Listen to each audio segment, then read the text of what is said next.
છોકરાઓ આપણે આગળ વધીએ. આજે આપણે ઉષ્માગતિશાસ્ત્રના ત્રીજા વિડીયો તરફ જઈએ. મીન્સ કે આગળના જે બે વિડીયો છે એ બે વિડીયો આઈ હોપ સો કે તમે કમ્પ્લીટ કરી દીધા હશે, કારણ કે બે વિડીયો તમે જોશો તો જ તમને ત્રીજો વિડીયો સમજવામાં મજા આવશે. ક્લિયર છે? ચાલો, તો આજે આપણે આગળ જઈએ. મીન્સ કે જ્યાં ગાડી આપણો વિડીયો સેકન્ડ કમ્પ્લીટ થઈ ગયો હતો ત્યાંથી આપણે અગાડી વધીશું. તો આજે આપણે એક મજાનો કન્સેપ્ટ સમજવાના છે, અને એ કન્સેપ્ટ છે આંતરિક ઉર્જા.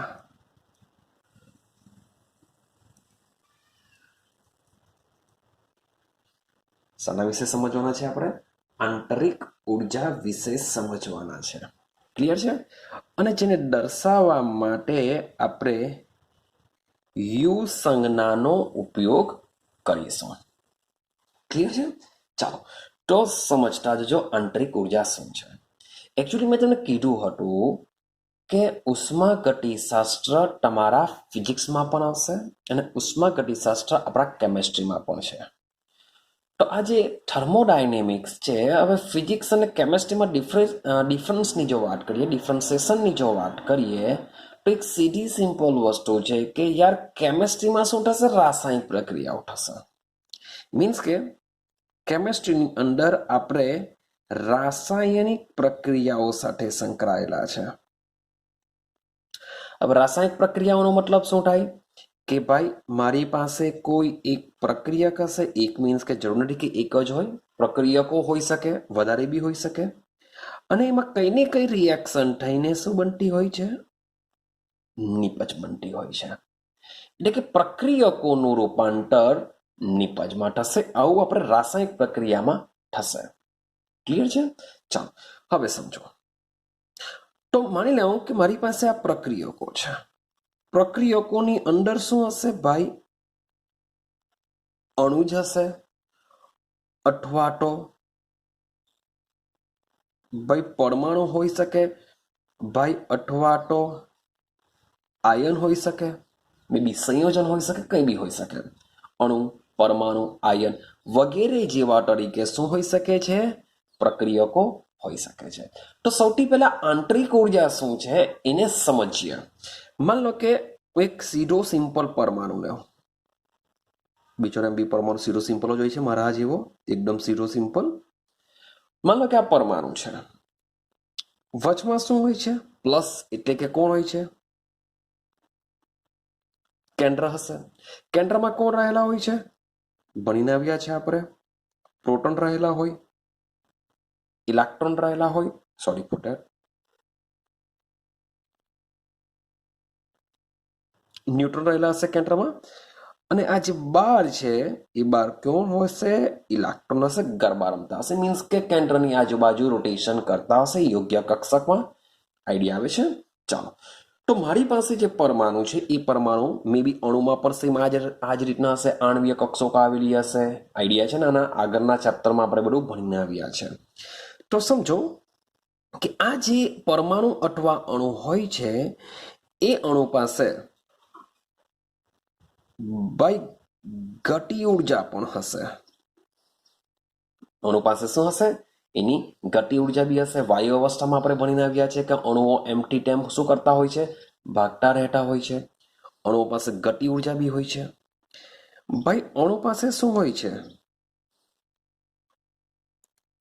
સ્થિતિ ઉર્જા પણ હોઈ શકે છે. અણુ પાસે સ્થિતિ ઉર્જા પણ હોઈ શકે છે. હવે આ જે ગતિ ઉર્જા જે છે એ ગતિ ઉર્જા મીન્સ કે અણુ પાસે, અણુની અંદર આકર્ષણ અને અપાકર્ષણ જેવી ઘટનાઓને લીધે તેમાં શું ઉત્પન્ન થાય છે? સ્થિતિ ઉર્જા ઉત્પન્ન થાય છે. આકર્ષણ અને અપાકર્ષણ જેવી ઘટનાઓ મીન્સ કે અણુના કેન્દ્ર વચ્ચે શું થઈ શકે છે? અપાકર્ષણ થઈ શકે છે. મીન્સ કે પોઝિટિવ લઈ લો, બે અણુઓના પોઝિટિવ વચ્ચે અપાકર્ષણ થઈ શકે. બે નેગેટિવ લઈ લો, તેમની વચ્ચે અપાકર્ષણ થઈ શકે. આકર્ષણ થઈ શકે છે, પ્લસ અને માઇનસ હોય તો તેમની વચ્ચે આકર્ષણ થઈ જાય. તો આ બધાની લીધે અણુમાં શું ઉત્પન્ન થાય છે? સ્થિતિ ઉર્જા ઉત્પન્ન થાય છે. હવે ગતિ ઉર્જાની વાત કરીએ તો ગતિ ઉર્જામાં જે અણુ હોય છે એ અણુ ભાઈ આંદોલન ગતિ બી કરી શકે છે. આંદોલન ગતિ કરી શકે, ભાઈ ચાક ગતિ પણ કરી શકે છે, વગેરે જેવી વિવિધ પ્રકારની ગતિઓ દ્વારા તેમને શું મળતી હોય છે? ગતિ ઉર્જા મળતી હોય છે. મીન્સ કે એક અણુમાં આ પ્રકારની ગતિ ઉર્જા અને સ્થિતિ ઉર્જા સમાયેલી હોય છે. આઈડિયા આવે છે? હવે આગળ જોજો. હવે જ્યારે માની લો કે અણુઓ છે તો અણુઓ પાસે બીજી કઈ ઉર્જા હોઈ શકે? તો ભાઈ ઘણી બધી ઉર્જા હોઈ શકે છે. તેની પાસે યાંત્રિક ઉર્જા હોઈ શકે છે, તેની પાસે પોટેન્શિયલ એનર્જી હોઈ શકે છે, તેની પાસે બંધ ઉર્જા હોઈ શકે. મીન્સ કે બે અણુ જ્યારે એકબીજા સાથે જોડાઈને અણુ જોડાઈને સંયોજન બન્યું હશે ત્યારે બી ભાઈ એમાં કઈ ઉર્જાનો સમાવેશ થયો હશે. હા કે ના? તો ઓલ ઓવર શબ્દ બોલું છું, જરાક સમજો.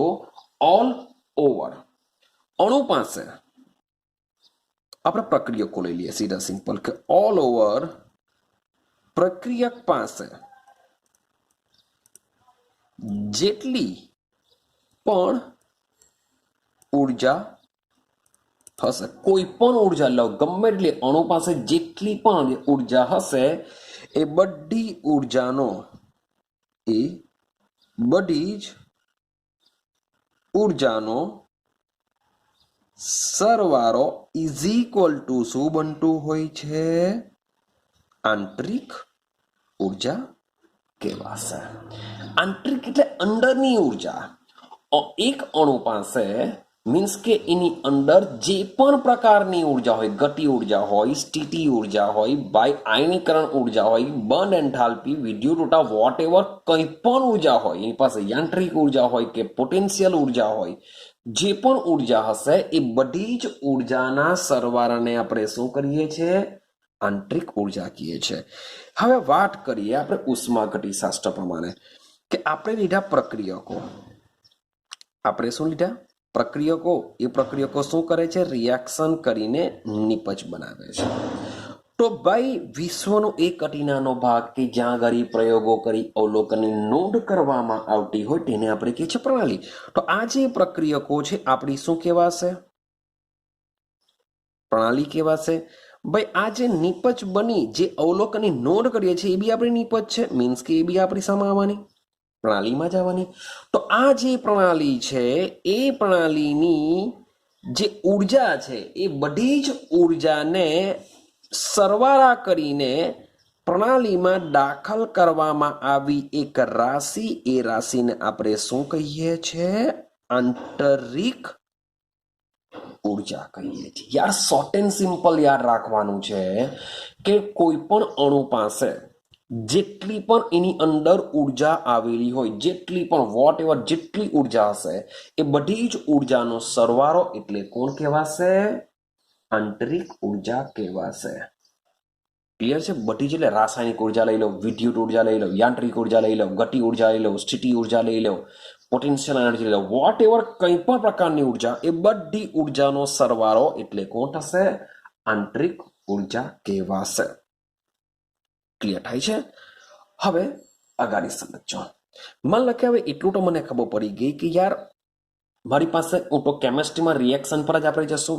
તો રિએક્શનમાં શું હશે? રિએક્ટન્ટ હશે અને એમાંથી કંઈક પ્રોડક્ટ બનતું હશે. ક્લિયર છે? ચાલો માન લો કે મેં આજે કંઈક ખાધું નથી, હું એક રિએક્ટન્ટ છું, મેં કંઈ જ નથી ખાધું. તો મેં કંઈ નથી ખાધું તો મારી પાસે કંઈ ને કંઈ આંતરિક ઉર્જા હશે, મારી જાતની કંઈ ઉર્જા હશે જ પહેલેથી. હવે મેં બરાબર ખાધું છે તો જમી લીધા બાદ મીન્સ કે મારી પહેલાની પોઝિશન જુદી છે. હવે મેં જમી લીધા બાદ મારી પાસે ઉર્જામાં શું થશે? વધારો થશે. તો મારી શરૂઆતની ઉર્જા જુદી હશે અને જમી લીધા બાદની ઉર્જા પણ કેવી હશે? જુદી હશે. સેમ વસ્તુ પ્રક્રિયકોની શરૂઆતની ઉર્જા કંઈક જુદી હશે અને એમાંથી ભાઈ પ્રોડક્ટ બને છે. હવે ગમે તે રીતના કંઈ બી રિએક્શન થતી હોય તો એમાંથી શું બનતી હોય છે? પ્રોડક્ટ બનતી હોય છે. તો રિએક્ટન્ટ અને પ્રોડક્ટની જે ઉર્જા છે એના માટે આપણે ત્રણ વસ્તુ વિચારી શકીએ. મીન્સ કે રિએક્ટન્ટ અને પ્રોડક્ટ બંનેની ઉર્જા શું થઈ શકે છે? બદલાઈ શકે છે, આની વધારે હોઈ શકે, આની ઓછી, અથવા આની ઓછી હોઈ શકે, આની વધારે બી હોઈ શકે, અથવા એવો બી કિસ્સો આવી શકે કે બંનેની ઉર્જા કેવી હોઈ શકે, સમાન હોઈ શકે. બંનેની ઉર્જા કેવી હોઈ શકે, સમાન. તો હવે સવાલ એવો આવે કે આ જે રિએક્ટન્ટ છે તે એ રિએક્ટન્ટની જે આંતરિક ઉર્જા છે એ ઉર્જામાં બદલાવ કેવી રીતના લાવી શકાય. મારે જે પ્રણાલી છે, પ્રક્રિયા એટલે કે આપણી પ્રણાલીને સમજીશું. માની લો કે મારી પાસે પ્રણાલી છે, તો એ જે પ્રણાલી છે એ પ્રણાલીની આંતરિક ઉર્જા મારે બદલવી છે. મારે શું કરવી છે, આંતરિક ઉર્જા ચેન્જ કરવી છે. તો હું ચેન્જ કેવી રીતના કરી શકા? તો ભાઈ એના માટે 3 સિસ્ટમ છે. એના માટે 3 પ્રકાર તમારે યાદ રાખવાના છે. તો જરાક જોજો. પહેલો પોઈન્ટ કે જે આપણે પ્રણાલી છે એ પ્રણાલીમાં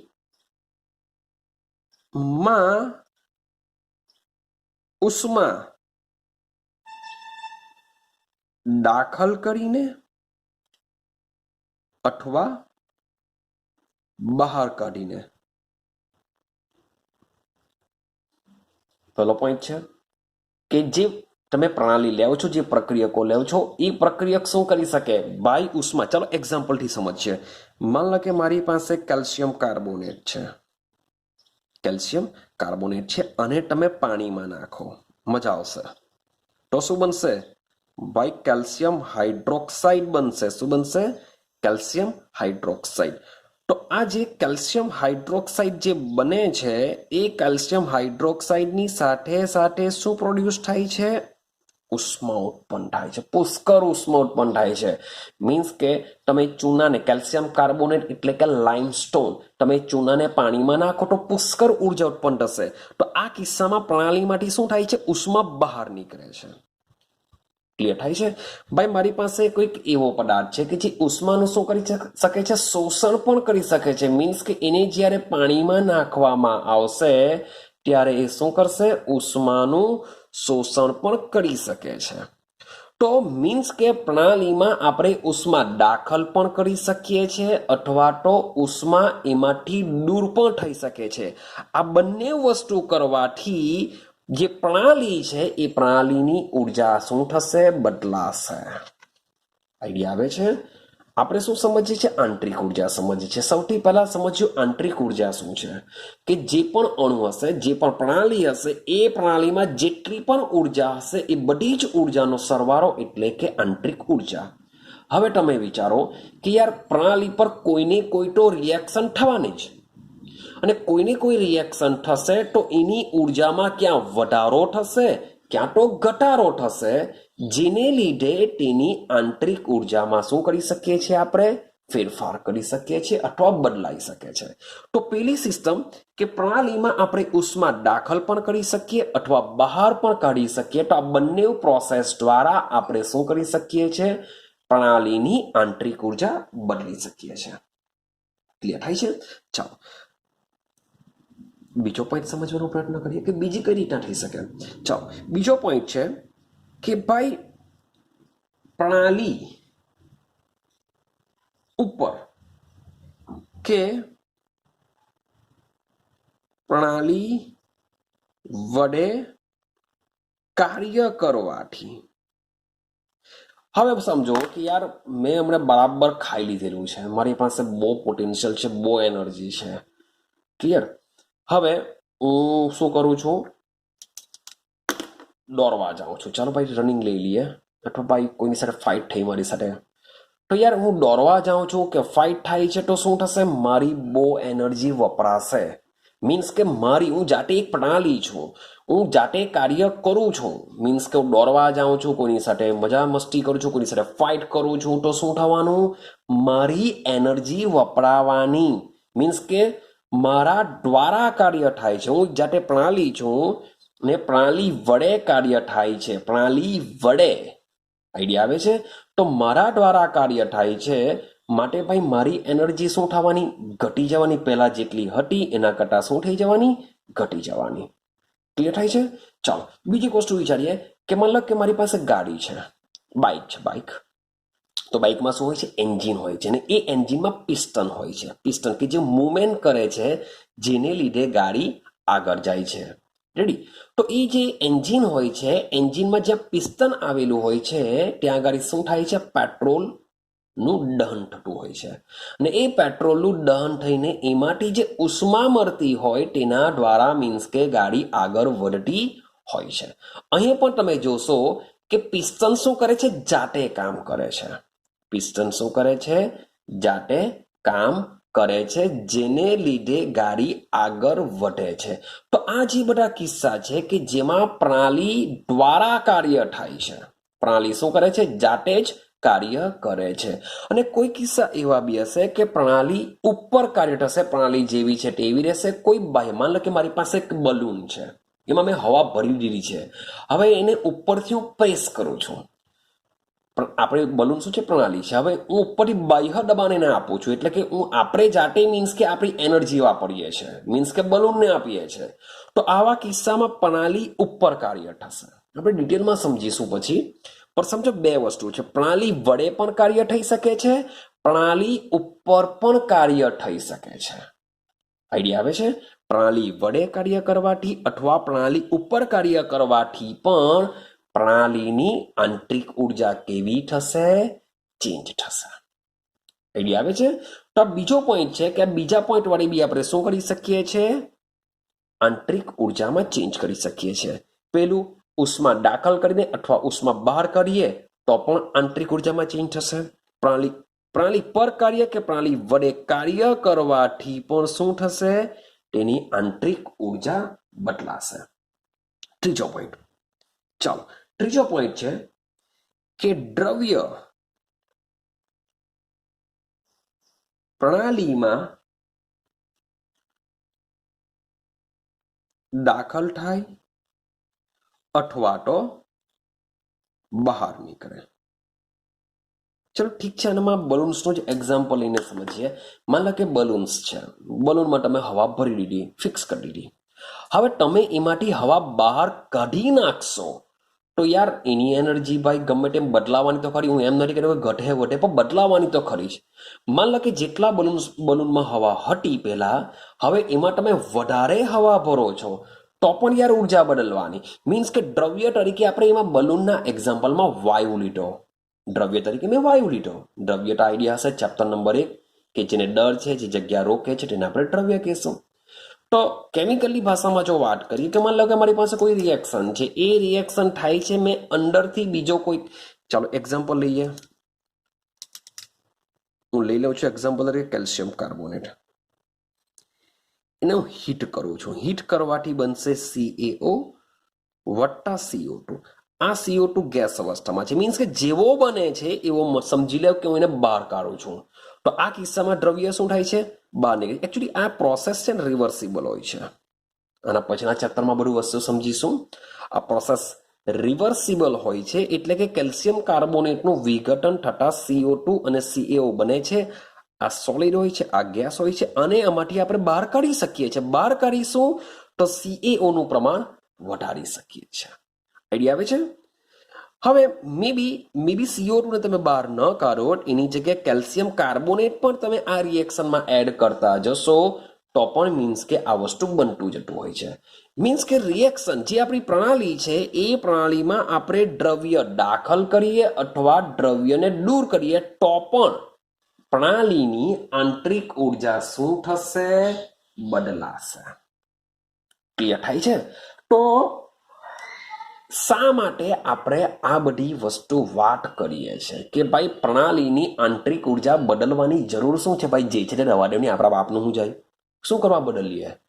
તો યાર રીઝન એવું છે, શબ્દ સમજજો, કે જે પ્રણાલી છે, પ્રણાલી તરીકે કંઈ પણ હોઈ શકે, અણુ, પરમાણુ, આયન, વોટ એવર કંઈ બી હોય, તો જેના પર પ્રયોગ કરીએ છીએ એને આપણે પ્રણાલી કહેશું.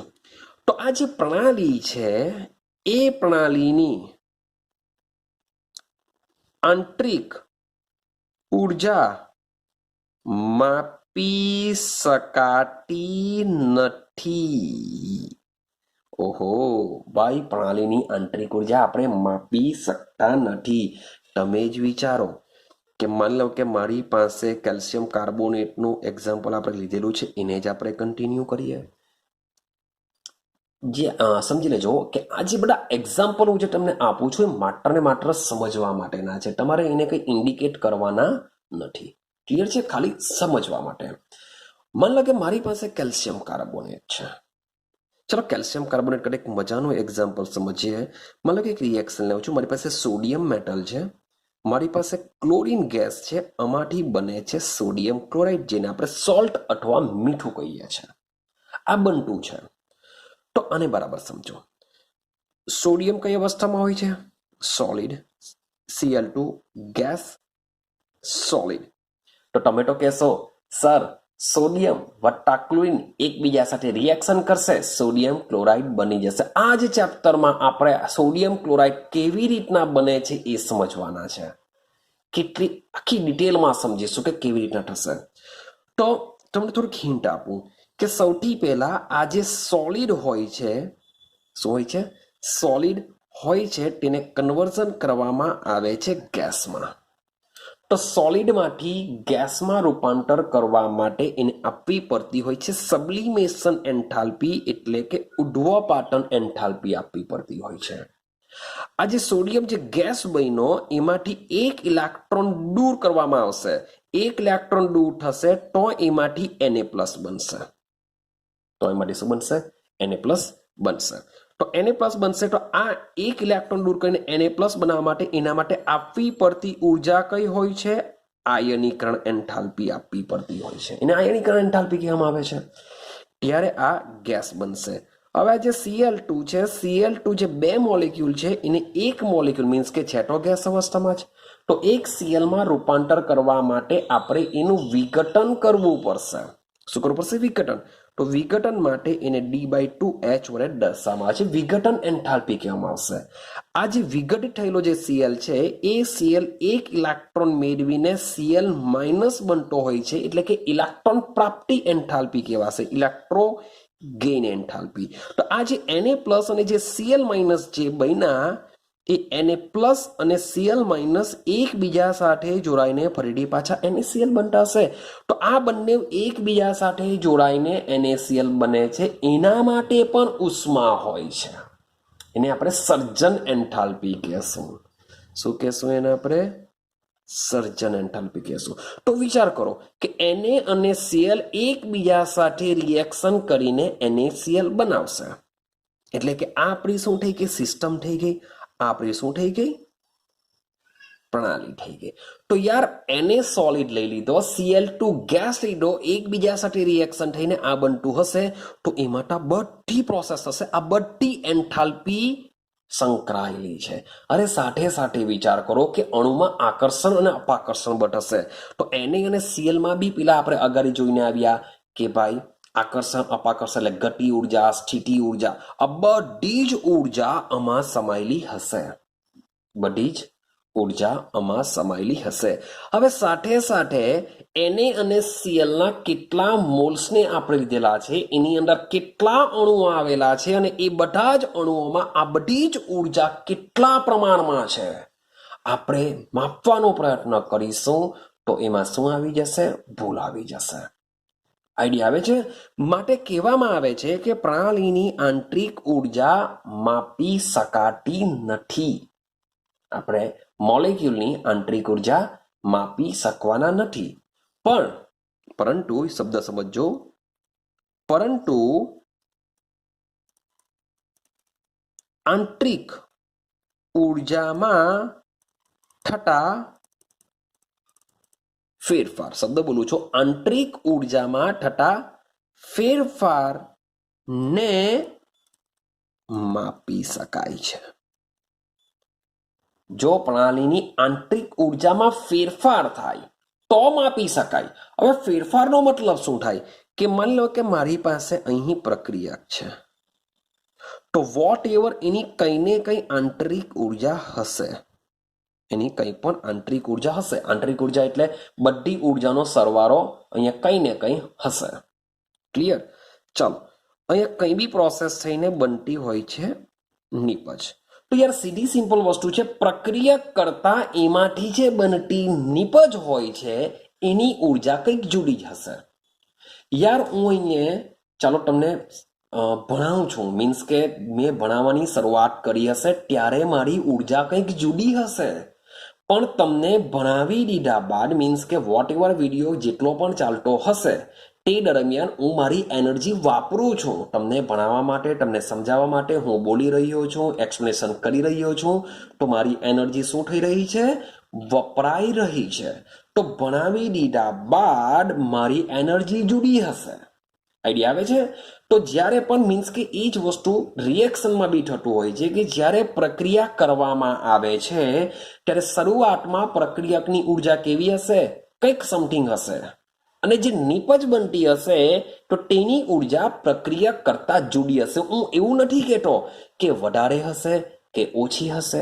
હું હમણાં તમને ભણાવું છું તો મારી એનર્જી ભાઈ ઓછી થઈ રહી છે, પણ એની જગ્યાએ કંઈક બીજી એક્ટિવિટી કરા. ભાઈ ખાવાનું કામ કરા, તો ભાઈ ખાવાનું કામ કરા તો શરૂઆત ખાધા પહેલા મારી એનર્જી ઓછી હશે, પણ ખાઈ લીધા પછી મારી એનર્જી વધી ગયેલી હશે. તો હું એવું નથી કહેતો કે યાર પ્રક્રિયકની એનર્જી ઓછી હશે, નિપજની વધારે હશે, એવું નથી કહેતો. એનર્જી બદલાશે. બદલાશેનો મતલબ શું થાય? વધી પણ શકે, ઓછી પણ થઈ શકે. મીન્સ કે પ્રક્રિયક જે આપણી પ્રણાલી છે, પ્રણાલી હવે આપણે ઉષ્માગતિશાસ્ત્ર વાત કરીએ.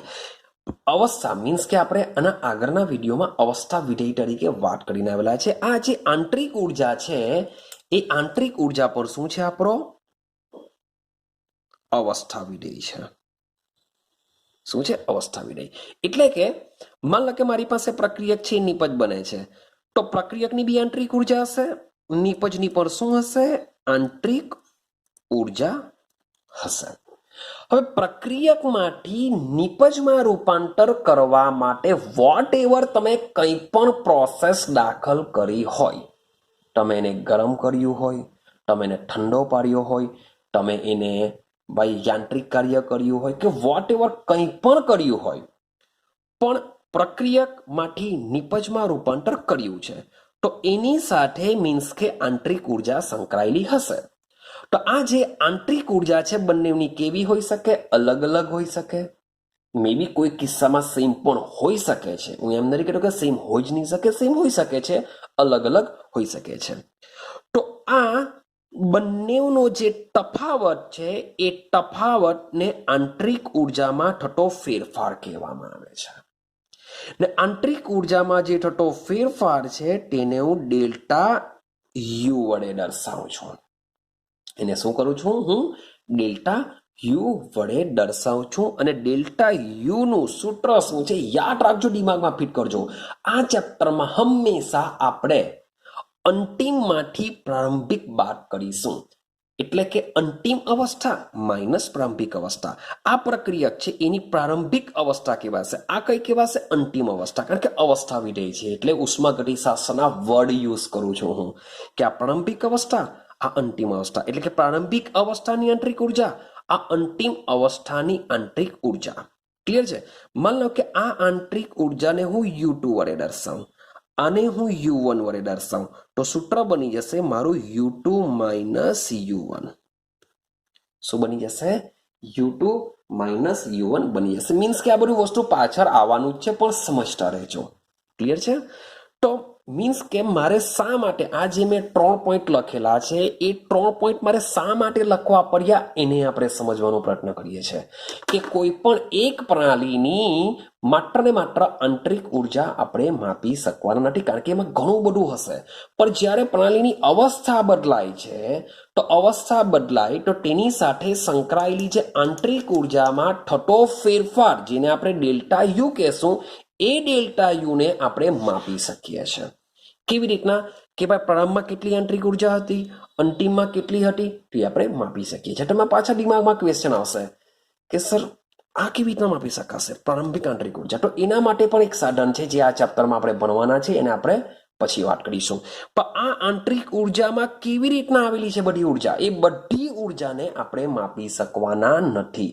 જો શબ્દ સમજો, આંતરિક ઉર્જાનો મતલબ શું થાય? કે એની અંદર જેટલી પણ ઉર્જા રહેલી છે એ બધી જ ઉર્જાનો સરવાળો મીન્સ કે આપણે કેલ્ક્યુલેટ કરી શકીશું. પણ આંતરિક ઉર્જાની અંદર જે બધી ઉર્જા આવેલી છે એ ઉર્જા આપણે માપી શકવાના નથી. તો એને આપણે શું કરીશું? ઉર્જાનો તફાવત તરીકે જ લેશું. તો આ રીતના આપણે આંતરિક ઉર્જાનો ફેરફાર, જેને આપણે ડેલ્ટા યુ કહેશું, એટલે કે પ્રણાલીની પ્રારંભિક અવસ્થા, એના પર કંઈ ને કંઈ મીન્સ કે રિએક્શન થશે અને નિપજ બનતી હોય અથવા કંઈ ને કંઈ થતું હોય, પ્રયોગો કરીએ છીએ, એનું અવલોકનની નોંધ કરીએ છીએ. તો એક અવસ્થા, બીજી અવસ્થા, તો બંને અવસ્થાની આંતરિક ઉર્જાના તફાવતને આપણે આંતરિક ઉર્જામાં થતો ફેરફાર ડેલ્ટા યુ કહીએ છીએ. Delta you is equal to U2 minus U1 હોય છે. આઈડિયા આવે છે? હવે સમજો. હવે આંતરિક ઉર્જાની જો વાત કરીએ તો આંતરિક ઉર્જા સાથે સંકળાયેલું હોય છે તાપમાન. આંતરિક ઉર્જા સાથે શું સંકળાયેલું હોય છે? તાપમાન. એટલે કે આપણે જ્યારે પ્રક્રિયક માટે નિપજ બનતું હોય છે ત્યારે એના તાપમાનમાં પણ શું થતું હોય છે? ફેરફાર થતો હોય છે. આપણે રિએક્શન જોઈને આવેલા છે કે કેટલીક રિએક્શનમાં શું થયું હતું? ઉષ્મા ઉત્પન્ન થતી હતી. કેટલીક રિએક્શનમાં શું થતું હતું? ઉષ્મા શોષાતી હતી. તો એકચ્યુઅલી તાપમાનના સંદર્ભમાં પણ પ્રક્રિયાના બે પ્રકાર પડે છે. એક્સ્ટ્રા નોલેજ માટે બધું સમજતા જાઓ, કામ લાગશે. તો તાપમાનના સંદર્ભમાં પણ પ્રક્રિયાના બે પ્રકાર પડશે. એક હોય છે ઉષ્મા શોષક રિએક્શન હોય છે, એક હોય છે ઉષ્મા ક્ષેપક રિએક્શન. હવે શોષકનો મતલબ શું થાય? કે જે રિએક્ટન્ટ ઉષ્મા મેળવે, એટલે કે જે પ્રક્રિયક ઉષ્મા મેળવતો હોય તો આ પ્રક્રિયાને કહેવાશે ઉષ્મા શોષક. અને જ્યારે પ્લસ ઉષ્મા પ્રક્રિયામાં પ્રોડક્ટ પ્લસ ઉષ્મા, એટલે કે રિએક્શન થાય છે ત્યારે ઉષ્મા ઉત્પન્ન થાય છે, કારણ કે પ્રોડક્ટ પાસે ઉષ્મા છે, ઉષ્મા ઉત્પન્ન થાય છે, તો એવી પ્રોસેસને શું કહેવામાં આવશે? ઉષ્માક્ષેપક. મીન્સ કે પ્રણાલી જ્યારે ફેરફાર અનુભવે છે ત્યારે ઉષ્મા ઉમેરાઈ પણ શકે અથવા ઉષ્મા ગુમાવી પણ શકે. તો આ જે ઉષ્મા છે એને આપણે તાપમાનના સંદર્ભમાં દર્શાવીશું. મીન્સ કે જે પ્રણાલી હશે, પ્રણાલીની શરૂઆતનું તાપમાન બાય T1 જો લઈ લઈએ ને જે અંતિમ અવસ્થા હશે એનું તાપમાન જો T2 લઈ લઈએ તો ભાઈ જેમ આંતરિક ઉર્જામાં ફેરફાર થાય છે તેમ શું થાય છે? તાપમાનમાં પણ ફેરફાર થશે. ને સેમ એ જ પ્રમાણે જે તાપમાનમાં ફેરફાર થતો હોય છે એને પણ આપણે શું કરીશું? અંતિમ તાપમાનમાંથી પ્રારંભિક તાપમાન બાદ કરીશું. એટલે કે આ રીતના જ્યારે આંતરિક ઉર્જામાં ફેરફાર થાય છે તે જ પ્રમાણે એની સાથે સંકળાયેલું જે તાપમાન છે એ તાપમાનમાં પણ શું થાય છે? ફેરફાર થાય છે. ક્લિયર થયું આટલું? મીન્સ કે મારે જો પ્રણાલીની આંતરિક ઉર્જા જો મેળવવી હશે તો આંતરિક ઉર્જાની જગ્યાએ હું શું કરા? આંતરિક ઉર્જામાં થતો ફેરફાર માપા. હવે ફેરફાર કરવા માટે મારે શું કરવું પડશે?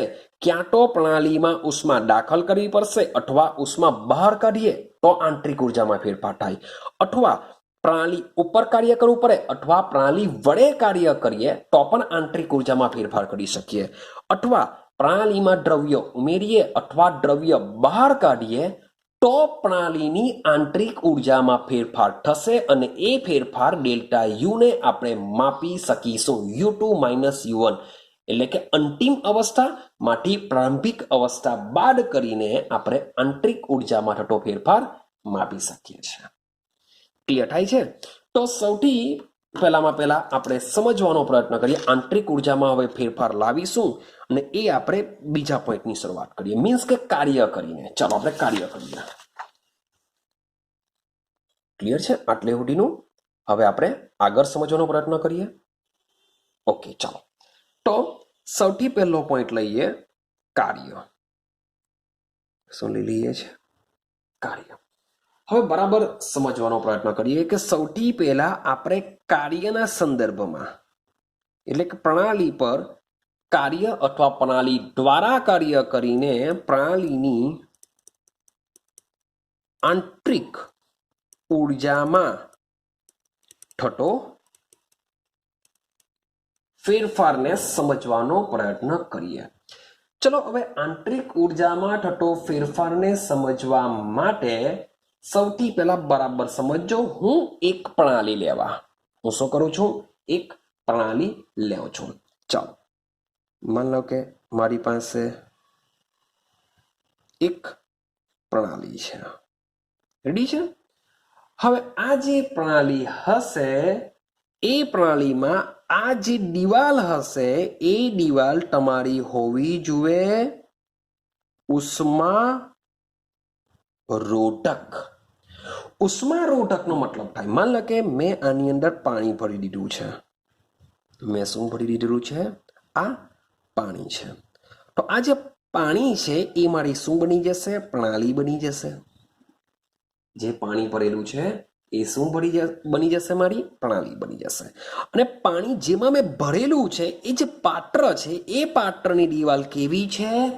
ઉષ્મારોધક છે. ઉષ્મારોધકનો મતલબ એવો થાય કે આ પાણીની અંદરથી ઉષ્મા બહાર પણ ન જઈ શકે અને જે બહારની ઉષ્મા છે એ અંદર પણ આવી ન શકે, તો જ એને ઉષ્મારોધક કહેશો. ક્લિયર થાય છે? તો વિચારો, આપણે પ્રણાલીના 3 પ્રકાર જોઈને આવેલા. તો આ કયા પ્રકારની પ્રણાલી હશે? કયા પ્રકારની પ્રણાલી હશે કે જેમાં ઉષ્માનો પણ વિનિમય નહીં થતો અને પાણીનો જથ્થો તો જ્યાં છે ત્યાં જ રહેવાનો, પાણીને કોઈ બાપ બહાર કરવા જવાનું. ક્લિયર છે? તો ભાઈ આને બંધ પ્રણાલીની કહેવાશે. બંધ પ્રણાલીનો મતલબ શું થાય? કે જેમાંથી ઉષ્માનો વિનિમય શક્ય છે, ઉષ્મા વિનિમય પામી શકે છે, પણ અહીં તો ઉષ્મારોધક છે. ઉષ્મારોધક દિવાલ હોવાથી આ જે પ્રણાલી બની જશે એ શાનું એક્ઝામ્પલ બની જશે? નિરાળી પ્રણાલી. તો મીન્સ કે મારે કાર્યને અનુસંધાનમાં સમજવું હશે તો હું કઈ પ્રણાલી લેઉં છું? નિરાળી પ્રણાલી લેઉં છું. એ નિરાળી પ્રણાલીમાં શું થશે? પ્રણાલી અને પર્યાવરણ વચ્ચે ઉષ્મા અને દ્રવ્ય બંનેનો વિનિમય થશે નહીં. ક્લિયર છે? બંનેનો વિનિમય થશે નહીં. આટલું ક્લિયર થયું? તો ભાઈ આ જે દિવાલ છે જે ઉષ્મા અંદર જવા દેતી નથી, ઉષ્મા બહાર જવા દેતી નથી, તો આવી જે પ્રણાલી છે એવી પ્રણાલી કે જેમાં ઉષ્મામાં ફેરફાર થતો ન હોય. શબ્દ બોલું છું, ઉષ્મામાં ફેરફાર થતો ન હોય તો આવી પ્રણાલીને કહેવામાં આવે છે સમોષ્મી પ્રણાલી. શું કહેવામાં આવે છે? સમોષ્મી પ્રણાલી કહેવામાં આવે છે. કે કોઈક વાર એવી પ્રણાલી બી હશે કે જેના દબાણમાં ફેરફાર થતો ન હોય તેને સમદાબી પ્રણાલી બી કહેવામાં આવશે. એવી સમતાપી પ્રણાલી બી આવશે, એટલે કે તાપમાનમાં ફેરફાર નહીં થતો હોય. પરંતુ આપણે કાર્ય કરવાના છે, મીન્સ કે આપણે પ્રણાલીના તાપમાનમાં તો ફરક પડશે જ. મીન્સ કે આને હું શું કરા? તાપમાન અને આપી પણ શકું છું, તાપમાન આનું ઓછું બી થઈ શકે છે, વોટ એવર જે બી થતું હોય, પણ ઉષ્મા આમાં જે પણ હશે એ બહાર જવાની નથી. આઈડિયા આવે છે? મીન્સ કે હું એમ નથી કહેતો કે એના તાપમાનમાં બી કોઈ ફરક નહીં પડશે. ભાઈ ફરક તો પાડવો પડશે, તો જ મીન્સ કે આને ઉષ્મા મળશે, પણ જે ઉષ્મા મળેલી હશે તે બહાર નહીં જશે. માન લો કે ગરમ પાણી તમે કહ્યું, તમે ગરમ ચા ભરી, એક સારામાં સારા પ્રકારનો થર્મોસ ફ્લાસ્ક છે, તો તમે શું ઈચ્છો કે ગરમ ચા છે એ પેલા થર્મોસ ફ્લાસ્કમાં હું નાખું તો એ ઠંડી થઈ ગયેલી હોય, એટલે ગરમ ચામાંથી મીન્સ ગરમી બધી બહાર નીકળી, તમે લાખવા જેવી જાઓ એટલે ગરમી બહાર નીકળી જાય અને ચા બધી અંદર પડે. શું એવું થવાનું? તો ભાઈ તમે ગરમ ચા કરેલી હશે તો એ ગરમ ચા થર્મોસ ફ્લાસ્કમાં બી ગરમ જ રહેશે, માટે એની પાસે ઓલરેડી ઉષ્મા હશે જ. પણ એ જે એની પાસે ઉષ્મા હોય છે એ એને બહાર જવા નહીં દેશે, કારણ કે દિવાલ કેવી છે? ઉષ્મા રોધક છે. ક્લિયર છે? ચાલો તો સમજો કે મારી પાસે ઉષ્મારોધક છે અથવા સમોષ્મી પ્રણાલી છે. કઈ છે? સમોષ્મી પ્રણાલી છે. આ સમોષ્મી પ્રણાલી જે હોય છે તેને એકચ્યુઅલી એક બીજું નામ પણ આપવામાં આવ્યું છે, રૂઢોષ્મી. એકચ્યુઅલી આ વર્ડ એનસીઆરટી પ્રમાણે મીન્સ કે એક નવો એડ થયો છે, રૂઢોષ્મી. મીન્સ કે પૂછી બી કે ભાઈ રૂઢોષ્મી પ્રણાલી કોને કહેવાશે? તો ભાઈ એવી પ્રણાલી કે જેની અવસ્થા બદલાશે ત્યારે તેની ઉષ્મામાં ફેરફાર થતો ન હોય તેવી પ્રણાલીને કહેશું રૂઢોષ્મી અથવા તો સમોષ્મી પ્રણાલી. ક્લિયર છે? ચાલો तो समझो कि आ जे प्रणाली है ए प्रणालीनी आपणे अवस्था बदलीशुं। याद राखजो, ज्यारे पण प्रणालीनी अवस्था बदलाय तेने प्रक्रम कहेवामां आवे छे। हजू जो सारी रीतना कहूं तो प्रणाली एक अवस्थामांथी बीजी अवस्थामां फेरफार अनुभवे छे तेने प्रक्रम कहेवाशे। प्रणाली एक अवस्थामांथी बीजी अवस्थामां, हूँ पहेला भणावतो न हतो, तमने भणावी रह्यो छुं, तो मारी अवस्था चेन्ज थई रही छे, तो आ शुं थयेलुं कहेवाशे? प्रक्रम थयेलुं कहेवाशे। केल्शियम कार्बोनेटने हूँ गरमी आपું છું, पहेला નથી આપતો, હવે ગરમી આપું છું તો એમાં ચેન્જ થવાનો, એની અવસ્થા બદલાવાની, તો માટે એમાં શું થયેલું કહેવાશે? પ્રક્રમ થયેલું કહેવાશે। માન લો કે મારી પાસે NaOH છે, મારી પાસે HCl છે, આ બે વચ્ચે આ બે છે, આ એક અવસ્થા છે, આ બંને વચ્ચે પ્રોસેસ થઈને NaCl વત્તા H2O બને છે। તો આ પેલા હતી, આ હવે થઈ ગઈ, મીન્સ કે એ લોકોની અવસ્થા બદલાઈ, એટલે કે પ્રણાલી એક અવસ્થામાંથી બીજી અવસ્થામાં ગઈ, તો આમાં શું થયેલું કહેવાશે? પ્રક્રમ થયેલું કહેવાશે।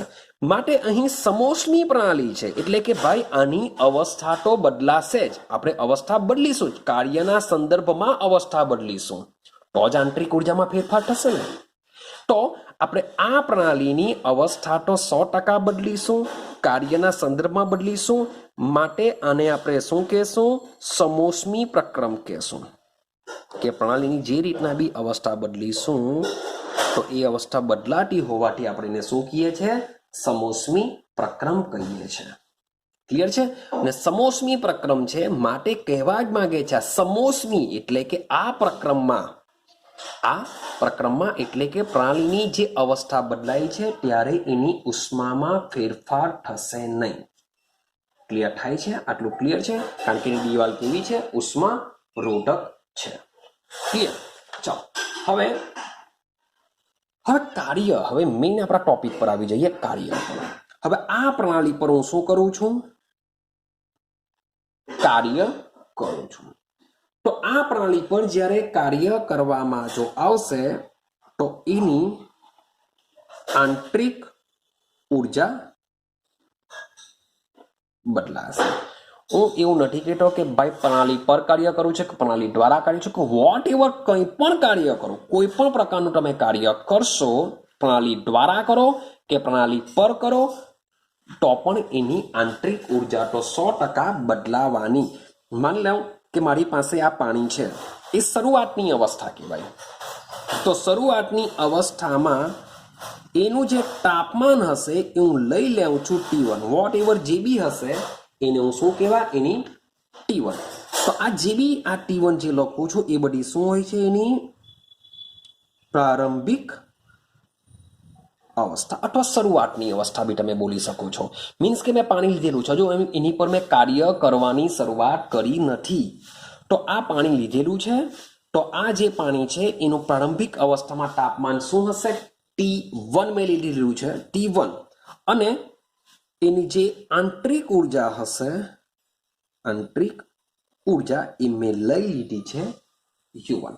તમે ભાઈ કંઈ બી સિમ્બોલ આપી શકો છો, તમે A અને B પણ આપી શકો છો, મેં 1 અને 2 લેવો છું, બાકી તમે આની જગ્યાએ ભાઈ A લઈ શકો છો, આની જગ્યાએ A લઈ શકો છો, તમે કોઈ ખોટું નથી, મીન્સ કે કંઈ બી લઈ શકો, XYZ, મીન્સ કે લખેલું છે પ્રારંભિક અવસ્થા, પ્રારંભમાં મેં 1 લીધેલું છે, તમે A પણ લઈ શકો છો, કંઈ પ્રોબ્લેમ નથી। ક્લિયર છે? આ પ્રારંભિક અવસ્થા છે।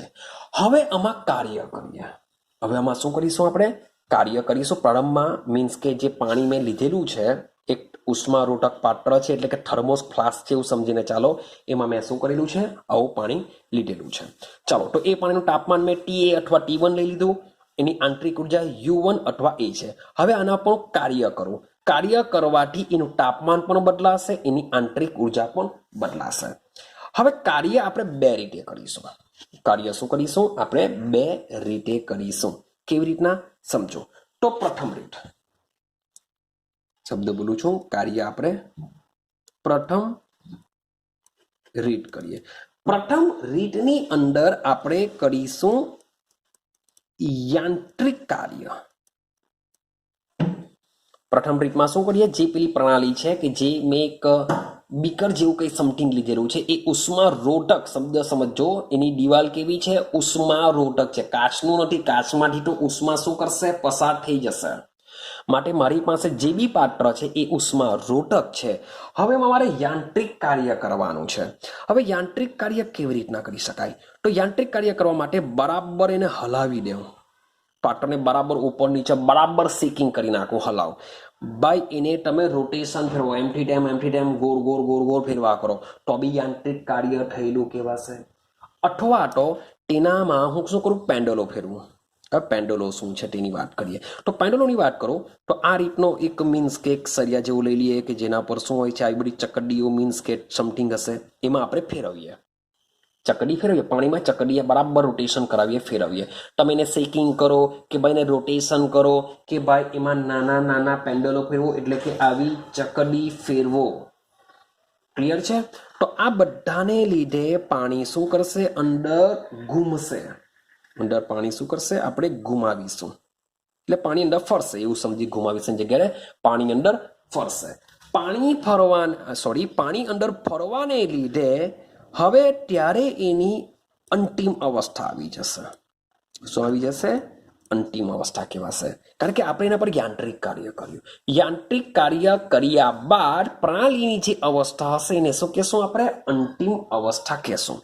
તો એ અંતિમ અવસ્થામાં માની લઈએ કે એનું તાપમાન T2 અથવા તો હું TB2 લઈ શકું છું, અને જે આંતરિક ઉર્જા છે એ આંતરિક ઉર્જા માની લેવું કે U1 અથવા તો UB, વોટ એવર તમે કંઈ બી લઈ શકો છો. એટલે કે મારી પાસે બે પ્રકારનું થયું, એટલે કે પ્રારંભિક અવસ્થા ખાલી પાણી હતું ત્યારે, હવે એમાં મેં યાંત્રિક કાર્ય થોડું કર્યું. યાંત્રિક કાર્ય મીન્સ કે પેન્ડલો ફેરવીને, ખૂબ હલાવીને, રોટેશન કરીને, વોટ એવર, એ બધું યાંત્રિક કાર્ય કહેવાશે. તો યાંત્રિક કાર્ય કરવાને લીધે હવે તમે જ વિચારો, મીન્સ કે પાણી સ્ટેબલ છે, પાણી સ્થિર છે, હવે એમાં તમે શું કરો છો, રોટેશન કરાવો છો, કંઈ બી કરાવો છો, યાર કંઈ ને કંઈ તો ફરક પડશે જ ને. તો એનું તાપમાનમાં બી બદલાશે, એની આંતરિક ઉર્જા બી શું થવાની, બદલાવાની. આટલું ક્લિયર થયું? ચાલો હવે સમજો કે પાણી પહેલા સ્થિર હતું. પાણી પહેલા શું છે, સ્થિર છે. તો તમે જ વિચારો કે પાણી સ્થિર હોય, હવે એને આપણે બરાબર શેકિંગ કરીએ અથવા તો આવું પેન્ડલો ફેરવીને એને બરાબર રોટેશન કરાવીએ, તો વિચારો એના તાપમાનમાં શું થતો હશે, વધારો થતો હોવાનો. તો જો તાપમાનમાં વધારો થાય તો એનો મતલબ એમ થાય કે T1 અને T2, તો T1 કરતા T2 કેવો હશે, વધારે હશે, અથવા TA કરતા TB કેવો હશે, વધારે હશે. જો T2 વધારે હોય તો એની સાથે સંકળાયેલી એની જે આંતરિક ઉર્જા છે U2, અને T1 સાથે સંકળાયેલી છે એની આંતરિક ઉર્જા U1. તો ભાઈ T2 જો વધારે હોય T1 કરતા, તો સીધી સિમ્પલ વસ્તુ છે, U2 પણ કેવો હશે, વધારે હશે. હા કે ના? માટે આપણે આમાં પણ બી દ્વારા જો દર્શાવીએ તો TB કેવો હોવાનો, વધારે હોવાનો. તો આ જે તાપમાનમાં જે થતો ફેરફાર છે એને આપણે ડેલ્ટા T કહેશું. તો ભાઈ અંતિમ કઈ છે, T2, અંતિમ T2 છે, માટે T2 - T1. યાદ રાખજો, આ T2 મોટા છે એટલે મેં આગળ લખેલા છે, એવું નથી. આપણે હંમેશા અંતિમમાંથી પ્રારંભિક અવસ્થા જ બાદ કરીશું, એટલે કે અંતિમમાંથી શરૂઆતની જ આપણે બાદ કરીશું. માટે T2 - T1, એટલે આ મોટો છે એટલે મેં એવું નથી, મે બી નાનો હટે તો બી હું T2 - T1 જ કરતે. ક્લિયર છે? સેમ ડેલ્ટા યુમાં બી શું થશે, U2 - U1, એટલે કે આ રીતના આપણે આંતરિક ઉર્જામાં થતો ફેરફાર માપી શકીએ છીએ. ક્લિયર છે? તો આ રીતના આપણી પ્રથમ રીત હતી યાંત્રિક કાર્ય કરીને. બીજી રીતના બી કાર્ય કરી શકાય. ચાલો બીજી રીત જોઈએ. ચાલો પ્રથમ રીતમાં આપણે શું કર્યું, યાંત્રિક કાર્ય કર્યું. આપણે શું કરેલું છે, યાંત્રિક કાર્ય કર્યું છે. હવે બીજી રીતમાં આપણે એક કામ કરીશું, વિદ્યુત કાર્ય કરીએ. આપણે શું કરીએ છીએ, હવે વિદ્યુત કાર્ય કરીશું. હવે વિદ્યુત કાર્ય કેવી રીતના, વિદ્યુતનો મતલબ જ એમ થાય કે ભાઈ કંઈ ને કંઈ વિદ્યુત દ્વારા કાર્ય થતું હશે. વિદ્યુત દ્વારા કાર્ય થતું હોય તો જે પેલી પ્રણાલી જે લીધેલી છે, પાછો આપણે જે કંઈ દોડી દઈએ, તેમાં એક પ્રણાલી લીધેલી છે, એ ઉષ્મારૂટક છે. હવે આમાં હું શું કરું છું? વિદ્યુત ધ્રુવ ડુબાડી દેવા. હું શું કરું છું? આ શું છે? આપણા વિદ્યુત ધ્રુવ ડુબાડી દેવા, અને આ વિદ્યુત ધ્રુવને હું શું કરા? બેટરી સાથે જોઈન્ટ કરી દેવા, એટલે કે એમાંથી વોલ્ટેજ પસાર કરા. વોલ્ટેજ પસાર કરવાથી આ વિદ્યુત ધ્રુવ દ્વારા જે વિદ્યુત પ્રવાહ છે એ આ કોને મળશે? પાણીને મળશે. તો આ રીતના આપણે શું કરીએ છીએ? હવે વિદ્યુત કાર્ય કરીએ છીએ. હવે વિદ્યુત કાર્ય કરવાથી પણ શું થશે? એના તાપમાનમાં બી ફરક પડશે, સાથે સાથે એની આંતરિક ઉર્જામાં બી શું થશે? ફરક પડશે.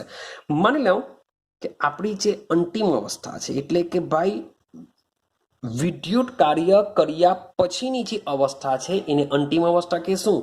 એ અંતિમ અવસ્થાની અંદર જે તાપમાન છે એને પણ આપણે T2 અથવા તો હું TB કહું, અને જે આંતરિક ઉર્જા છે એને હું શું કહેવા? U2 કહેવા, અથવા હું UB કહું છું. તો સેમ અહીંયા બી મીન્સ કે પ્રારંભમાં ખાલી પાણી હતું, પછી મેં વિદ્યુત ધ્રુવો ડુબાડ્યા, વિદ્યુત કાર્ય કર્યું, તો એમાં પણ જે તાપમાનનો જે તફાવત જોવા મળ્યો delta T is equal to T2 minus T1, અને આંતરિક ઉર્જામાં થતો ફેરફાર U2 માઇનસ U1, એટલે કે આ જે બંનેમાં થતો જે ફેરફાર છે એ બંનેમાં થતો ફેરફાર તમે યાંત્રિક કાર્ય કરો કે વિદ્યુત કાર્ય કરો, બંનેમાં કેવો જોવા મળ્યો? એક સરખો જોવા મળ્યો, પણ જે કાર્ય કરવાનું છે એક સરખું થવું જોઈએ. એટલે કે આ બંને પ્રયોગમાં કાર્ય 1 જૂલ પ્રતિ મોલ જેટલું થવું જોઈએ. જો તમે બીજી વોલ્ટેજ પસાર કરો કે યાંત્રિક કાર્ય કરો, બંનેમાં જે તમે કાર્ય કરવાનું છે, બંનેમાં કેટલું કરવાનું છે? 1 કિલો જૂલ પ્રતિ મોલ, એટલે કે 1 મોલ પાણીનો જથ્થો લઈ લો, એમાં 1 કિલો જૂલ જેટલું બંનેમાં કાર્ય કરો, એક સરખું કાર્ય કરો. તો બંનેના તાપમાનમાં થતો ફેરફાર અને બંનેની આંતરિક ઉર્જામાં થતો ફેરફાર કેવો હોય છે? એક સરખો હોય છે. એવું હું નથી કહેતો, એવું કોણ કહે છે? જેપી જૂલ નામનો વૈજ્ઞાનિક કહે છે. ભાઈ મારું કેવું નથી, ભાઈ પ્રયોગ કોણે કર્યા છે? જેપી જૂલ નામના વૈજ્ઞાનિકે આ પ્રયોગ કર્યા છે, ને એ પ્રયોગ માટે એમણે સમય લીધો હતો 1840 થી લઈને 1850. મીન્સ કે વિચાર કરો, આપણે ખાલી આ 10 મિનિટમાં ભણી લઈએ છીએ, એ જ વસ્તુ એમને 10 વર્ષ લાગી હતી. 1840 થી 1850 મીન્સ કે 10 વર્ષનો ગાળો લીધેલો હતો. આ 10 વર્ષના ગાળામાં જેપી જૂલે એ સાબિત કર્યું હતું કે ભાઈ પ્રણાલી ઉપર કોઈ પણ પ્રકારનું કાર્ય કરવામાં આવે, જુદા જુદા કાર્ય કરવામાં આવે, પણ એમાં થતો જે ફેરફાર હોય છે એ કેવો હોય છે? એક સરખો હોય છે. એટલે કે તેની અવસ્થામાં થતો જે ફેરફાર છે, શબ્દ બોલું છું, આ ડેલ્ટા યુ જ્યારે બી ડેલ્ટા લાગે એટલે અવસ્થામાં ફેરફાર કહેવાય. એટલે કે તેમની અવસ્થામાં થતો ફેરફાર કેવો હોય છે? સરખો રહેશે. હા, યાદ રાખજો, હું શબ્દ બોલું છું, એક સરખું કાર્ય કરવા માટે એક સરખું આપણે જે બી કાર્ય કરીશું, મીન્સ કે આપણે 2 જાતના કાર્ય કરાવ્યા, યાંત્રિક કાર્ય અને વિદ્યુત કાર્ય. તો બંને કાર્યની અંદર આપણે જે કાર્ય કરેલું છે બંનેમાં સેમ કર્યું છે, માટે તેમની અવસ્થામાં થતો ફેરફાર પણ કેવો હોય છે? સેમ હોય છે. આઈડિયા આવે છે? ચાલો હવે બરાબર સમજો.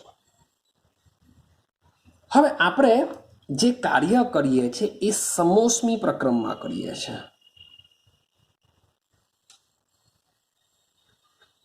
આપણે જે સમજીએ છીએ, આ જે થિયરી સમજીને આવ્યા એ શામાં સમજીએ છીએ? સમોષ્મી પ્રક્રમ. તો સમોષ્મી પ્રક્રમમાં આ જે કાર્ય જે થાય છે એ કાર્યને એકચ્યુઅલી દર્શાવવામાં આવે છે WAD. કાર્ય એટલે કે વર્ક.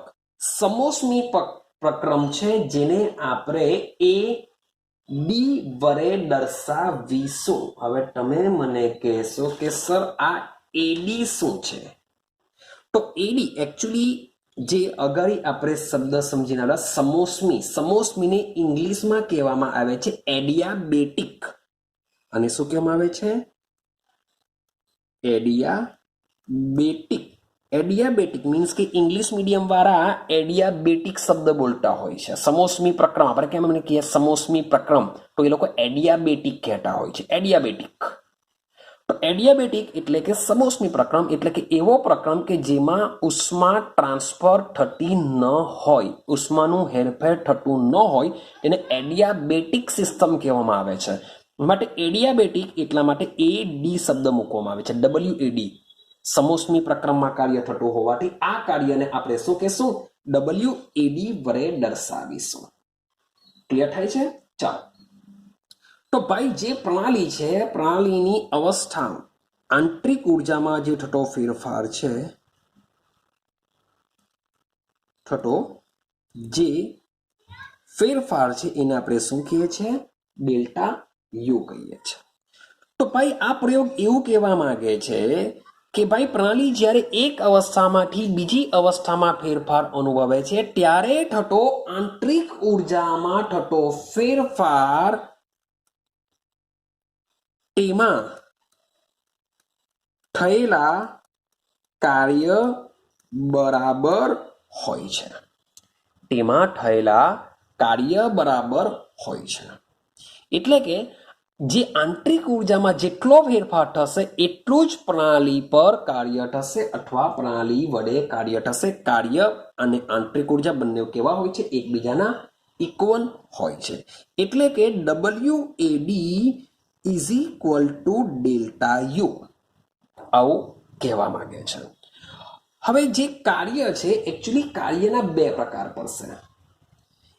બરાબર યાદ રાખવાનું છે આ વસ્તુ. તમને મે બી JEE નીટ લેવલ પર બી મે બી થોડાક લોલીપોપ જેવા ક્વેશ્ચન મીન્સ કે જો આવી જાય તો યાદ રહેવું જોઈએ આ કે ભાઈ કાર્ય બે પ્રકારે થશે. ભલે જો કોઈ બી પ્રકારનું કાર્ય હોય, કાર્ય બે પ્રકાર થશે. પ્રણાલી દ્વારા થઈ શકે અને પ્રણાલી પર થઈ શકે. બંને વસ્તુ મેં તમને અગાડી ડેફિનેશન આપેલી છે. પ્રણાલી દ્વારા એટલે મેં તમને ગાડીનું એન્જિનનું ઉદાહરણ આપેલું કે એન્જિન શું કરશે? જાતે રિએક્શન કરશે. શું કરશે? જાતે રિએક્શન કરશે. જાતે રિએક્શન, પ્રણાલી જાતે કાર્ય કરે છે માટે પ્રણાલી દ્વારા કાર્ય થાય.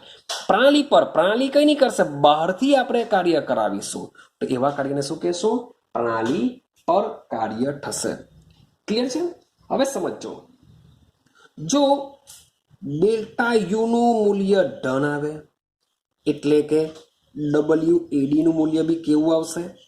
પોઝિટિવ આવશે. જો પોઝિટિવ આવતું હોય, પોઝિટિવ આવે તો પ્રણાલી પર કાર્ય થાય. યાદ રાખજો, દિમાગમાં ફિટ કરી દેજો કે જ્યારે ડેલ્ટા યુ પ્લસ હોય, WAD એટલે કે જે કાર્ય થતું હોય, આપણે કાર્યને જ મોટે ભાગે યાદ રાખીશું કે જો આને છોડી દઈએ આપણે, જો કાર્યનું મૂલ્ય જો પોઝિટિવ આવતું હોય તો પ્રણાલી પર કાર્ય થશે. કારણ કે પ્રણાલી કઈ નથી કરતી, પ્રણાલીની ઉપર કોઈ બીજું કાર્ય કરે છે. પ્રણાલીની કોઈ ઉપર, માટે મૂલ્ય કેવું આવશે? પ્લસ આવશે. પણ બીજું વિચારો કે પ્રણાલી દ્વારા કાર્ય થાય છે મીન્સ કે પ્રણાલી જાતે કાર્ય કરે છે. યાર કઈ ને કઈ જાતે કાર્ય કરવાથી એનર્જીમાં કઈ ને કઈ તો ફરક પડવાનો, ઓછી થવાની. માટે WAD એટલે કે કાર્યનું મૂલ્ય જો ઋણ આવતું હોય, ઋણ આપેલું હોય તો સમજી લેવું કે પ્રણાલી દ્વારા કાર્ય થાય છે. W નું મૂલ્ય પ્લસ, પ્રણાલી પર કાર્ય થાય. W નું મૂલ્ય માઇનસ એટલે કે પ્રણાલી દ્વારા કાર્ય થતું હોવું જોઈએ. આઈડિયા આવે છે? હા કે ના? તો આ હતું મીન્સ કે કાર્ય. હવે એક બીજી ડેફિનેશન છે ઉષ્મા. તો ઉષ્મા મીન્સ કે ચાલો બહુ નાનો મોટો પોઈન્ટ છે, હું અહીંયા તમને સમજાવવાનો પ્રયત્ન કરું આ ખાલી જગ્યામાં. હું એક પેજ બગાડતો નથી, અહીંયા સમજણ પડી જશે. ઉષ્મા, ચાલો જેમ કાર્યને સમજ્યા તેમ હવે સમજવાનો પ્રયત્ન કરીએ બીજો પોઈન્ટ ઉષ્મા. પહેલો જ આપણે મીન્સ કે 3 પોઈન્ટ ભણીને આવેલા કે ઉષ્મા ઉમેરીને અથવા ઉષ્મા દૂર કરીને, પ્રણાલી પર કાર્ય કરીને અથવા પ્રણાલી દ્વારા કાર્ય કરીને, અથવા ત્રીજો પોઈન્ટ હતો દ્રવ્ય ઉમેરીને અથવા દ્રવ્ય દૂર કરીને. આ 3 કિસ્સામાં પ્રણાલીની આંતરિક ઉર્જામાં ફેરફાર કરી શકીએ છીએ. તો હવે બીજા નંબરનો પોઈન્ટ જોઈએ ઉષ્મા. એક સીધી સિમ્પલ વસ્તુ છે યાર કે આપણી પાસે કોઈ પ્રણાલી હોય. હવે યાદ રાખજો, હવે આપણે કઈ સમોસમી પ્રક્રમની લેશું કારણ કે આપણે જે હવે પ્રક્રમ જે આપણે જે પ્રણાલી લેવાના છે એ પ્રણાલીની દિવાલ હવે કેવી હોવી જોઈએ? ઉષ્મા અંદર જઈ શકે અથવા તો ઉષ્મા અંદરથી બહાર આવી શકે, એટલે કે ઉષ્માનો વિનિમય થતો હોય તેવી પ્રણાલી રહેશું. પણ ભાઈ દ્રવ્ય તો જ્યાં છે ત્યાં જ રહેવાનું, દ્રવ્યમાં તો કોઈ ચેન્જ થશે. તો આ જે ઉષ્મા દ્વારા આપણે જો આંતરિક ઉર્જામાં થોડો ફેરફાર સમજીશું તો એના માટે તમારે લેવી પડશે બંધ એન્થાલ્પી. કારણ કે બંધ એન્થાલ્પી એટલે કે એવી પ્રણાલી હશે કે જેની દિવાલ દ્વારા ઉષ્મા વહન પામશે, ઉષ્મા ટ્રાન્સફર થઈ શકે, પણ દ્રવ્ય ટ્રાન્સફર થતો ન હશે. ક્લિયર છે? ચાલો હવે સમજો. ચાલો તો સમજો કે હવે આ જે પ્રણાલી છે આપણે બંધ એન્થાલ્પી સોરી ફૂટેડ મારા દિમાગમાં બંધ એન્થાલ્પી આવી ગયું. બંધ પ્રણાલીનું એક્ઝામ્પલ છે. એટલે કે બંધ પ્રણાલી એટલે કે આ જે દિવાલ હશે એ કેવી હશે? ઉષ્માનું ટ્રાન્સફર કરી શકતી હશે. માન લો કે હું એક પાત્ર લેઉં છું કોપર ધાતુ લેવું છું, કારણ કે તમને આઈડિયા છે કે ધાતુ શું કરી શકે છે? ઉષ્માનું વહન કરી શકે છે. તો આ જે કોપર ધરાવતું જે પાત્ર છે એ પાત્રમાં હું શું કરું છું? પાણી ભરી દઉં છું. ક્લિયર છે? એમાં શું કરી દઉં છું? પાણી ભરી દઉં છું. અને આ જે પાત્ર છે એ પાત્રને એક બીજું પાત્ર કે જે ઉષ્મા સંગ્રાહક છે, એમાં ઉષ્મા શું કરેલી છે? મેં સંગ્રહ પામેલી છે. એટલે કે આના કરતાં આનું ટેમ્પરેચર કેવું હશે? વધારે હશે. એવું સમજો, આના કરતાં આનું ટેમ્પરેચર વધારે હશે. આ ઉષ્મા સંગ્રાહક છે. તો સીધી સિમ્પલ વસ્તુ છે કે આપને ખબર જ છે કે આનું જો ટેમ્પરેચર, આ પાત્રનું ટેમ્પરેચર વધારે હશે તો ઉષ્મા ક્યાં જશે? બધી આની અંદર જવાની. આની અંદર જો જાય તો પહેલા આનું જેટલું તાપમાન હશે હવે એના કરતાં એનું તાપમાન શું થઈ જશે? બદલાઈ જશે. કારણ કે ઉષ્મા સંગ્રાહકનું બી તાપમાન આપણી પાસે હશે, આ પાણીનું બી તાપમાન હશે. તો શરૂઆતમાં પાણીનું તાપમાન માની લઉં કે T1 હોય. હવે આની પ્રારંભિક અવસ્થા થઈ ગઈ, એની આંતરિક ઉર્જા બી U1 હશે. આ શું થઈ ગઈ? એની પ્રારંભિક અવસ્થા. તો હવે જ્યારે પ્રારંભિક અવસ્થામાં તાપમાન એનું T1, આંતરિક ઉર્જા U1 છે. હવે એની જ્યારે ઉષ્મા સંગ્રાહકમાં મૂકવામાં આવે છે ત્યારે ઉષ્મા સંગ્રાહકમાંથી એ શું કરે છે? ઉષ્મા મેળવે છે. કેટલી ઉષ્મા મેળવશે? Q જેટલી ઉષ્મા મેળવશે. એવું આપણે સમજીને ચાલીએ. તો Q જેટલી ઉષ્મા જે મેળવે છે, તો આ જે ઉષ્મા છે કેવી રીતના ખબર પડશે? તો આ જે ઉષ્મા હોય છે એ ખરેખર શું હોય છે? તાપમાનનો તફાવત હોય છે. તાપમાનનો શું હોય છે? તફાવત. ખબર કેવી રીતના પડશે કે પાણીએ કેટલી ઉષ્મા મેળવી? તો શરૂઆતનું તાપમાન T1 છે. હવે ઉષ્મા સંગ્રાહકમાં મૂક્યા બાદ એ જેટલી પણ ઉષ્મા લઈ લેશે એનું એટલું તાપમાન શું થશે? વધશે. તો આપણે T2 થર્મોમીટર વડે માપી શકીએ છીએ. તો થર્મોમીટર મને જે ડેલ્ટા T મળશે, delta T is equal to T2 minus T1, આ કોના બરાબર થઈ જશે? Q બરાબર થઈ જશે. કોના બરાબર થઈ જશે? Q બરાબર થઈ જશે. આઈડિયા આવે છે કંઈ? કે પ્રારંભમાં સ્થિતિ T1 ને U1 હતી અને કોઈ તાપમાનના ઉષ્મા સંગ્રાહકમાં જ્યારે મૂકવામાં આવે છે ત્યારે કોપરની દિવાલ હોવાથી ઉષ્મા સંગ્રાહકમાંની ઉષ્મા કોપરની દિવાલ મારફતે પાણીને મળશે. આપણે થર્મોમીટર વડે જો પાણીનું તાપમાન માપી દેશું તો એ મને T2 મળશે. તો આ જે તાપમાનનો તફાવત છે કોના બરાબર હોય છે? Q બરાબર હોય છે. એટલે કે પાણીએ Q જેટલી ઉષ્મા મેળવી હશે એનો મતલબ શું થશે? આ થશે. જેથી તેની આંતરિક ઉર્જા થઈ જશે U2. માટે ડેલ્ટા U બરાબર શું થઈ જશે? U2 માઇનસ U1 થઈ જશે. આ આંતરિક ઉર્જામાં થોડો ફેરફાર બી કોના જેટલો હોય છે? Q બરાબર હોય છે. આંતરિક જેમ તાપમાનમાં થતો ફેરફાર Q જેટલો હોય તે જ પ્રમાણે આંતરિક ઉર્જામાં થતો ફેરફાર પણ કોના જેવો હોય છે? Q જેટલો હોય છે. આઈડિયા આવે છે? ક્લિયર છે? હવે 2 પોઈન્ટ ખાલી યાદ રાખજો, માત્ર ને માત્ર 2 પોઈન્ટ. ચાલો જોજો કે જ્યારે પ્રણાલી ઉષ્મા શોષે, યાદ રાખજો, પ્રણાલી ઉષ્મા શોષે ત્યારે Qનું મૂલ્ય હોય છે ધન. આ પહેલો પોઈન્ટ. પ્રણાલી ઉષ્મા શોષે ત્યારે Qનું મૂલ્ય શું હોય છે? ધન. પ્રણાલી ઉષ્મા શોષણનો મતલબ શું થાય? કે ભાઈ પર્યાવરણમાંથી ઉષ્મા આવે છે. શોર્ટ એન્ડ સિમ્પલ એક્ઝામ્પલ, ચાલો બરફ વિચારો, દિમાગમાં બરફ લાવો કે ભાઈ મેં બરફને મૂકેલો છે. મેં શું કરેલો છે? કાં દોરું બરફ? બરફ માટે જગ્યા બી નથી. ચલો અહીંયા બરફ દોરીએ. માન લો કે મેં બરફ અહીંયા મૂકેલો છે. રેડી? તો બરફ શું કરશે? એની આજુબાજુનું બધું પર્યાવરણ હશે. તો બરફ શું કરશે? પર્યાવરણમાંથી ઉષ્મા મેળવે, એટલે કે ઉષ્માનું શોષણ કરે છે, તો જ એ પીગળશે. એમને નથી પીગળવાનો. શું કરશે? બરફ પર્યાવરણમાંથી ઉષ્મા મેળવે છે, એટલે કે પ્રણાલી ઉષ્માનું શોષણ કરે છે. તો આવા કિસ્સામાં ક્યુનું મૂલ્ય શું આવતું હોય છે? ધન આવતું હોય છે. આવા કિસ્સામાં ક્યુનું મૂલ્ય શું આવે? ધન. કેમ ધન આવે? તો ભાઈ તમારી પ્રણાલી પાસે જે T1 હોય છે એના કરતા પ્રણાલી ઉષ્મા મેળવે છે, તો T2 કેવો હોવાનો? વધારે જ હોવાનો. T2 માઇનસ T1 કરશો ટેમ્પરેચર ભાઈ ધનમાં જ આવવાનો, માટે ક્યુનું મૂલ્ય પોઝિટિવ આવશે. તો ક્યુ જ્યારે ધન હોય છે ત્યારે એવું સમજી લેવાનું કે પ્રણાલી શું કરે છે? ઉષ્માનું શોષણ કરે છે, એટલે કે પ્રણાલી પર્યાવરણમાંથી ઉષ્મા મેળવે છે. આના કરતા ઉલટું કે ભાઈ પ્રણાલી ઉષ્મા ગુમાવે છે, તો તે કિસ્સામાં ક્યુનું મૂલ્ય કેવું હોય છે? ઋણ હોય છે. હવે બરફની જગ્યાએ વિચારો ગરમ પાણી. માની લો કે મારી પાસે એક બીકર છે, એ બીકરમાં મેં એકદમ જ ગરમ પાણી ભર્યું છે. તો આ ગરમ પાણી છે, તો ગરમ પાણી શું કરશે? પર્યાવરણને ઉષ્મા આપશે. તમે ગરમ ચા મૂકેલી હોય, તમે મૂકી રાખો ટેબલ ઉપર 1 કલાક માટે, તો ભાઈ પછી ઠંડી પડી જશે. કેમ ઠંડી પડી જશે? કારણ કે ગરમ ચા પાસે જે એનર્જી હોય છે, જે ઉષ્મા હોય છે, એ ઉષ્મા કોને આપી દેશે? પર્યાવરણને આપી દેશે. એટલે કે પ્રણાલી શું કરે છે? ઉષ્મા ગુમાવે છે, એટલે કે પ્રણાલી પર્યાવરણને ઉષ્મા દાન કરે છે, ઉષ્મા પર્યાવરણમાં જાય છે. તો આવા કિસ્સામાં તમને ક્યુ કેવો જોવા મળે છે?